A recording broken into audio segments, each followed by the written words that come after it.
I think you're doing a, this सांप्रदायिक एकता और शांति के लिए आप पदयात्रा पे जा रहे हैं. I think that is something the country needs, regardless of what political party or it has to B.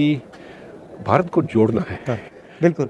And piece और शांति से, भाईचारे से फायदा होता है. और अगर आप सोचेंगे, कोई कह रहा था कि आपने एक भाषण में ये कहा था कि which house can stand when the brothers are fighting? Yeah, it can't. They have to be. You have to have internal harmony to have external security. Yeah. ये काफ़ी लोग कह रहे हैं, हाँ, we can fight internally, we will suppress this minority, suppress that, and we will be strong outside. नहीं हो सकता है. हिंदुस्तान में एक और चीज़ हो रही है, 4-5 पूंजीपति बहुत अमीर हो रहे हैं और हर बिजनेस में वो जा पा रहे हैं, और बाकी हिंदुस्तान जो है वो पीछे रह रहा है. जो किसान हैं, गरीब लोग हैं, उनका एक हिंदुस्तान बन रहा है, और फिर ये 5, 6, 10, 15 लोग हैं जिनका दूसरा हिंदुस्तान बन रहा है. एक के सपने पूरे हो रहे हैं, एक के सपने नष्ट हो रहे हैं. तो ये इनइक्वालिटी जो बढ़ रही है, इसके बारे में हमें क्या करना चाहिए? ये तो बहुत बड़ी प्रॉब्लम है. सिर्फ वो इंडस्ट्रियलिस्ट के बारे में नहीं है. ये जो अपर मिडिल क्लास है, उनका तो आय बढ़ गया है पैंडेमिक में, क्योंकि वो घर से काम कर सकते थे. और जो गरीब लोग हैं उनको फैक्ट्री में जाना पड़ता था, और फैक्ट्री बंद हो गई तो मासिक आय नहीं आई उनको. तो ये डिवाइड जो है पैंडेमिक में बढ़ गया. और जो सबसे गरीब है उनको तो मिलता है ये राशन में, उनको सब कुछ मिलता है. जो अमीर है उनका कोई नुकसान नहीं हुआ है.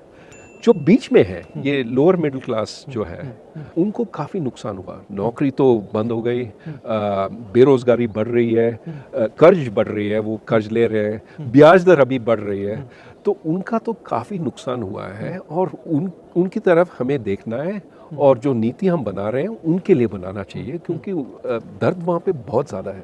और ये भी है कि आप जो कह रहे हैं कंसंट्रेशन हो रहा है, ये जो इंडस्ट्रियलिस्ट का, उसको भी देखना है. हम कैपिटलिज्म के अगेंस्ट नहीं हो सकते हैं, लेकिन कंपटीशन के लिए हमें लड़ना है. मतलब मोनोपोली के खिलाफ हो सकते हैं. मोनोपोली के खिलाफ हो सकते हैं, लेकिन कैपिटलिज्म तो, ये जो छोटे बिजनेसेस हैं वो भी अच्छे हैं देश के लिए.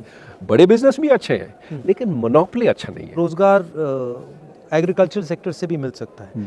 तो उसमें फूड प्रोसेसिंग है, उसमें कोल्ड चेन है, उसमें फ्रूट्स एंड वेजिटेबल्स का एक्सपोर्ट है, वो सब है. तो सेकंड ग्रीन रेवोल्यूशन भी हो सकता है, आपका कहना है?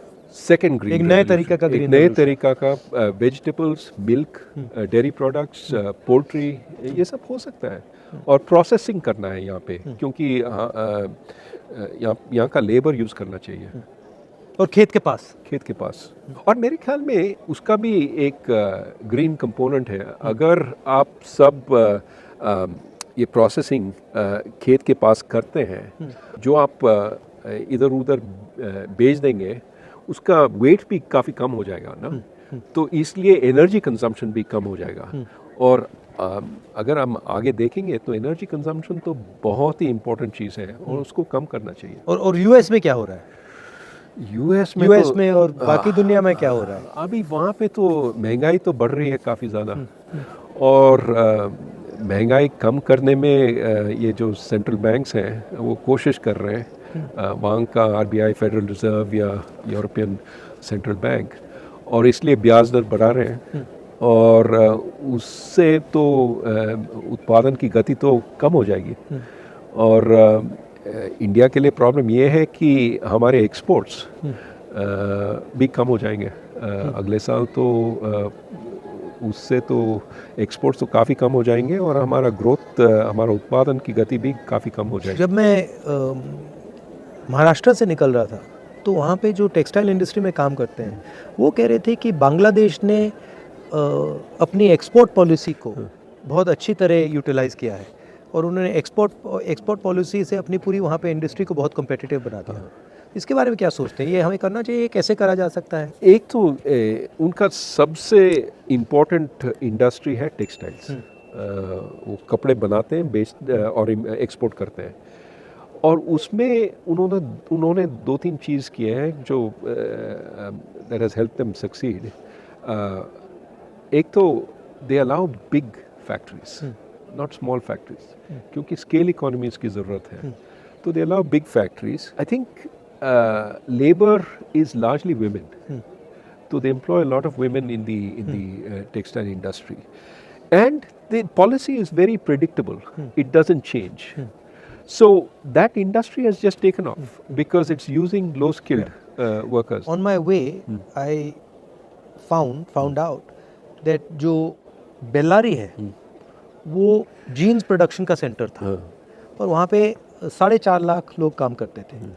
कपड़ा गुजरात से आता था और स्टिचिंग बेल्लारी में होती थी, और वो लोगों के घरों में होती थी. कोई एक पीस बनाता था, कोई सिलता था, कोई धोता था. वो पूरा डिसेंट्रलाइज था, सप्लाई चेन. और जीएसटी और नोटबंदी ने उसको ख़त्म कर दिया. और वो एक्चुअली वो इंडस्ट्री अंग्रेज़ों के टाइम से है. 4 लाख 4.5 लाख लोग काम करते थे, आज वहाँ 50,000 लोग काम करते हैं, और वो सब मतलब ख़त्म हो गया. तो अपॉर्चुनिटी तो काफ़ी है, बट उसको फाइनेंस की ज़रूरत होती है, उसको सपोर्ट की ज़रूरत होती है. बहुत सारे क्लस्टर्स हैं हिंदुस्तान में जो अलग अलग चीज़ बनाते हैं. हर डिस्ट्रिक्ट में कोई ना कोई स्पेशलिटी होती है. तो उस पे फोकस करके, उनको मदद करके, उनको सपोर्ट देकर भी वहाँ पे इंडस्ट्री बनाई जा सकती है, बन सकती है. वो टेक्नोलॉजिकल सपोर्ट चाहिए, फाइनेंस, क्रेडिट लोन्स देना चाहिए उनको. और ये जो आप कह रहे हैं सर्टेनिटी अबाउट पॉलिसी, कि ऊपर नीचे नहीं जाएगा ये जो पॉलिसी. एक दिन आप एक्सपोर्ट नहीं कर सकते हैं, एक दिन हाँ एक्सपोर्ट ज़रूर कीजिए. नहीं, स्टेबिलिटी. तो मुझे एक बात समझाइए, आप आरबीआई में थे. अब हिंदुस्तान में एक व्यक्ति 2 लाख करोड़ रुपए का लोन ले सकता है, मतलब उसको पूरे के पूरे बैंक का पैसा मिल जाता है. मगर जब छोटा किसान या छोटा बिजनेस वाला बैंक लोन लेने जाता है तो उससे बहुत सारे सवाल पूछे जाते हैं. और एक्चुअली बड़ा वाला भी ज़रूरी है, छोटा वाला भी ज़रूरी है, मगर छोटे वाले को बिल्कुल इग्नोर कर दिया जाता है. छोटे वाले बिल्कुल इग्नोर कर दिए जाते हैं. तो ये होता क्यों है, और इसको बदला कैसे जाए? अभी बदल सकते हैं. और ये जो आप पहले कह रहे थे इंफॉर्मेशन, ये जो छोटे जो बिजनेसेस हैं, उनका तो एक वो तो बेचते हैं, और एक रेवेन्यू स्ट्रीम है, उनका सेल्स है. अगर वो सेल्स अगर बैंक को मालूम पड़ता है कि ये जो सेल्स काफ़ी स्टेबल है, काफ़ी बढ़ रहे हैं, तो वो ऋण दे सकते हैं. They can land.